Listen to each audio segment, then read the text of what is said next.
मेरे नज़दीक Snellen chart एक बहुत ट्रिकी टूल है। ट्रिकी टूल किस तरह से, किस सेंस में?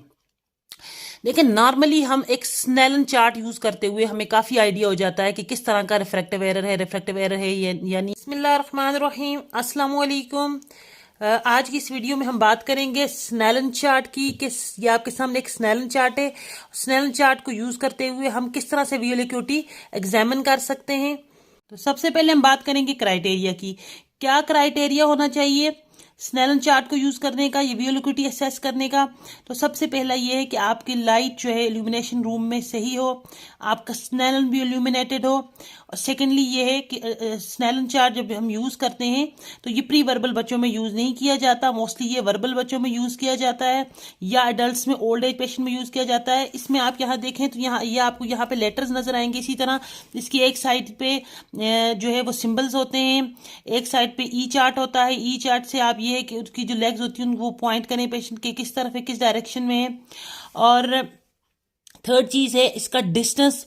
यूजुअली तो जो स्नेलन चार्ट है वो वर्ल्ड वाइड 6 मीटर्स पर ही यूज किया जाता है, लेकिन अगर रूम में जो रूम लेंथ शॉर्ट है तो उसको 3 मीटर पर भी यूज किया जा सकता है। 3 मीटर पर प्रॉपर मिरर लगा के उसको 6 के इक्विवेलेंट डिस्टेंस को बनाया जाता है। उसमें ये होता है कि आपका 3 मीटर का जो डिस्टेंस है दैट इज रियल डिस्टेंस, और जो 3 मीटर का जो बाकी जो 3 मीटर है वो रियल डिस्टेंस नहीं होता, फिक्शनल डिस्टेंस कहलाता है।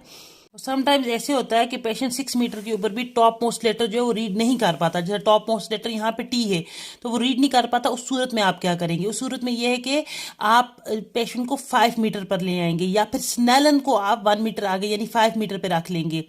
तो इसी तरह अगर 5 मीटर पे पेशेंट पढ़ लेता है 660, देन हम रिकॉर्ड करें, हम क्या लिखेंगे, मेंशन करेंगे 5/60। अगर 5 मीटर पर भी पेशेंट टॉप मोस्ट लेटर नहीं पढ़ता तो फिर हम उसको 4 मीटर पे मूव करेंगे। 4 मीटर पर अगर विजिबल है तो 4/60, और अगर 4 मीटर पर भी विजिबल नहीं है तो 3 मीटर पे ले आएंगे। इसी तरह अप टू 1 मीटर तक हम स्नेलन को मूव कर सकते हैं। तो 1 मीटर पर हम अगर टॉप मोस्ट लेटर पेशेंट पढ़ता है तो हम क्या मेंशन करेंगे, 1/60। और अगर इससे भी कम है यानी 1 मीटर पर भी टॉप मोस्ट लेटर नहीं पढ़ रहा तो उसका मतलब है फिर पेशेंट काउंट फिंगर या हैंड मूवमेंट है। इन चीजें तो हमने डिस्कस करनी। चौथा इंपॉर्टेंट पॉइंट क्या है कि पेशेंट का लेवल और चार्ट स्नेलन का जो लेवल है वो इक्वल हो, बराबर हो। समटाइम्स ऐसे होता है कि स्नेलन चार्ट को बहुत ऊपर माउंट कर लिया जाता है, जिसकी वजह से जो शॉर्ट हाइटेड पेशेंट्स होते हैं या बच्चे होते हैं उनको थोड़ा सा देखने में प्रॉब्लम होती है। तो ये स्नेलन चार्ट जो है पेशेंट के लेवल पर हो। और इसके अलावा पेशेंट बाइनोकुलरली दोनों आंखों से स्नेलन के ऊपर देख रहा हो। फिर आपने क्या करना है, पेशेंट की लेफ्ट आई को कवर करना है, राइट आई की विजन लेनी है, और इसी तरह लेफ्ट को कवर करके राइट को कवर करके लेफ्ट आई की वीएल एक्यूटी रिकॉर्ड करनी है। अब इसमें इंपॉर्टेंट चीज क्या है कि आपने जब ऑक्लूजन करनी है तो वो प्रॉपर किसी ऑक्लूडर से करनी है, ऑक्लूडर के साथ आंख बंद करनी है, या फिर पाम ऑफ द हैंड, हथेली रखवानी है पेशेंट की आई के ऊपर। फिंगर्स कभी भी नहीं रखवानी। फिंगर से अक्सर यूजुअली पेशेंट जो है वो देख लेते हैं, स्पेशली बच्चे जो हैं, जब हम उनकी फिंगर्स रखवाते हैं तो वो फिंगर से देख रहे होते हैं। और अक्सर एम्ब्लियोपिक जो बच्चे होते हैं उनमें ये चीज़ बहुत कॉमन है कि वो दूसरी आई से देख रहे होते हैं, गुड आई से देख रहे होते हैं। तो इसमें फिर वीएल एक्यूटी सही तरह से प्रॉपरली रिकॉर्ड नहीं हो सकती। तो हमने क्राइटेरिया डिस्कस कर लिया। अब इस वीडियो के इंपॉर्टेंट पॉइंट्स को डिस्कस करते हैं। हम स्नेलन चार्ट को यूजुअली 6 मीटर पे यूज करते हैं, तो हमने जो रीडिंग लेनी होती है, मेजरमेंट लेनी होती है, वो हमने मीटर्स में ही लेनी होती है। ठीक है, तो यहाँ पर देखें टॉप मोस्ट लेटर जो है इसके नीचे लिखा हुआ 6/60। इसका मतलब ये है कि जब पर्सन टी पढ़ लेगा तो हम क्या मेंशन करेंगे, 6/60, यानी उसकी वीएल एक्यूटी 6/60। अब 6/60 से क्या मुराद है, this is numerator and this is denominator. 6/60 से मुराद ये है कि एक नॉर्मल पर्सन, नॉर्मल साइटेड इमेट्रोपिक, जिसको कोई रिफ्रैक्टिव एरर नहीं है, वो पर्सन जो है वो 60 मीटर के ऊपर टी पढ़ लेगा। वो जो पर्सन 60 मीटर के ऊपर टी देख सकता है उसको हम वही टी 6 मीटर के ऊपर दिखा रहे हैं। ठीक हो गया। इसी तरह आप सेकंड जो रो है इसके नीचे देखें लिखा हुआ 6/36। इसका मतलब ये है कि जो 6 मीटर के ऊपर पेशेंट ये चीज लेटर्स देख रहा है वो अगर नॉर्मल साइटेड हुआ तो वो 36 मीटर पर उसको ये दोनों लेटर्स नजर आने चाहिए अगर उसमें कोई रिफ्रैक्टिव एरर नहीं है। सिमिलरली इसी तरह थर्ड रो के नीचे देखें 6/24 यानी 24 मीटर पर जो लेटर्स विजिबल हैं एक नॉर्मल साइटेड को, उसको हम 6 मीटर पे दिखा रहे हैं। इसी तरह आपने टॉप से बॉटम तक पढ़ते जाना है और नॉर्मल वीएल एक्यूटी क्या है पेशेंट की 6/6। जब ये रो पढ़ लेगा पेशेंट, देखें ग्रेजुअली साइज जो वो डिक्रीज होता जा रहा है, डिस्टेंस कांस्टेंट है। तो अगर लास्ट जो सेकंड लास्ट रो पढ़ ले पेशेंट, इट मींस के पेशेंट इज 6/6 इमेट्रोपिक, उसको किसी किस्म का कोई रिफ्रैक्टिव एरर नहीं है। और इसके लास्ट में जो आप देखें एक रो है 6/5, ये इसको हम एक्स्ट्रा कंसिडर करते हैं, लेकिन अक्सर जो है वीएल एक्यूटी बहुत शार्प होती है, जिसकी वजह से पेशेंट ये भी बाजुकात पढ़ लेते हैं। मेरे नज़दीक स्नेलन चार्ट एक बहुत ट्रिकी टूल है। ट्रिकी टूल किस तरह से, किस सेंस में? लेकिन नॉर्मली हम एक स्नेलन चार्ट यूज करते हुए हमें काफी आइडिया हो जाता है कि किस तरह का रिफ्रैक्टिव एरर है यानी अभी हमने और कुछ भी नहीं किया, कोई रिफ्रैक्टिव एरर फाइंड नहीं किया, हमें कुछ भी पता नहीं आएगा। हमने जस्ट वीएल एक्यूटी रिकॉर्ड की स्नेलन से, उसी से हमें काफी आइडिया हो जाता है कि पेशेंट में रिफ्रैक्टिव एरर है नहीं है, किस तरह का रिफ्रैक्टिव एरर है, एम्ब्लियोपिया है नहीं है, कैसे। देखें लेट्स सपोज मैं एक नॉर्मल साइटेड पेशेंट है, ठीक है, वो पढ़ता है TYOVUH अप टू 6/6 तक पढ़ लेता है, यानी विद इन अ सेकंड एक लेटर पढ़ रहा है, ठीक है, और अप टू 6/6 तक पढ़ लेता है। तो हम क्या मेंशन करते हैं कि 6/6 है, इमेट्रोपिक है, कोई रिफ्रैक्टिव एरर नहीं है, ठीक है।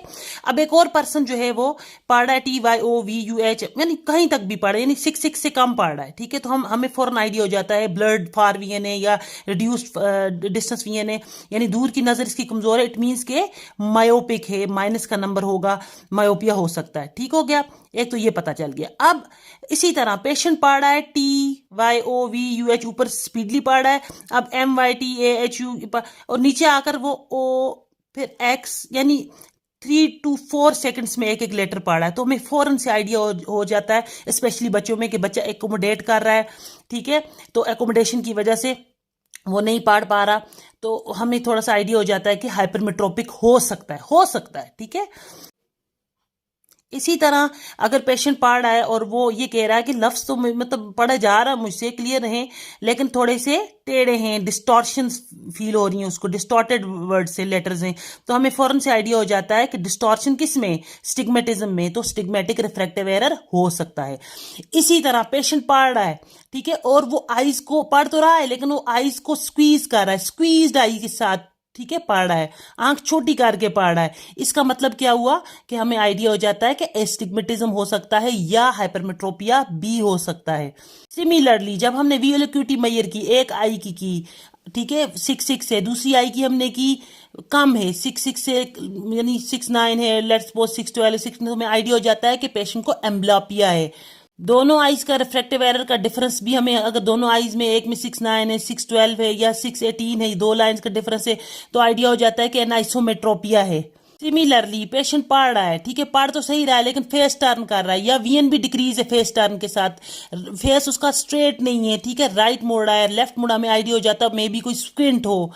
इसी तरह जब हमने उसकी आई अक्लूड की, वीएन ले रहे हैं, आई अक्लूड करने से हमें पहले नहीं पता चला पेशेंट को निस्टैग्मस है, जैसे हमने आई अक्लूड की, निस्टैग्मस क्या हुआ, एम्पलीट्यूड ऑफ निस्टैग्मस जब आप अक्लूइन करते हैं बढ़ जाता है, तो उसका निस्टैग्मस बढ़ गया, हमें इसका भी आइडिया हो गया कि पेशेंट को निस्टैग्मस है। इसी तरह अगर पेशेंट चिन अप कर रहा है, चिन डाउन कर रहा है, हमें आइडिया हो जाता है, हो सकता है मे बी पेशेंट को स्क्विंट हो, ठीक है, तो हमने इसका हेच पर रिफ्लेक्स या cover and cover what ever, हमने फर्दर आगे हमने हमारे माइंड में आता है कि हमने ये चीजें इसकी देखनी है। इसी तरह पेशेंट पढ़ रहा है लेकिन स्ट्रेन के साथ पढ़ रहा है, कोई हेडेक की कंप्लेन कर रहा है, फोर्सफुली पढ़ रहा है, स्क्वीज, वट एवर, जितने भी सिम्टम्स मैंने बताए, उनसे हमें क्या होता है, हमें थोड़ा बहुत आइडिया हो जाता है कि पेशेंट को कोई प्रॉब्लम है, किसी किस्म का कोई रिफ्रैक्टिव एरर है।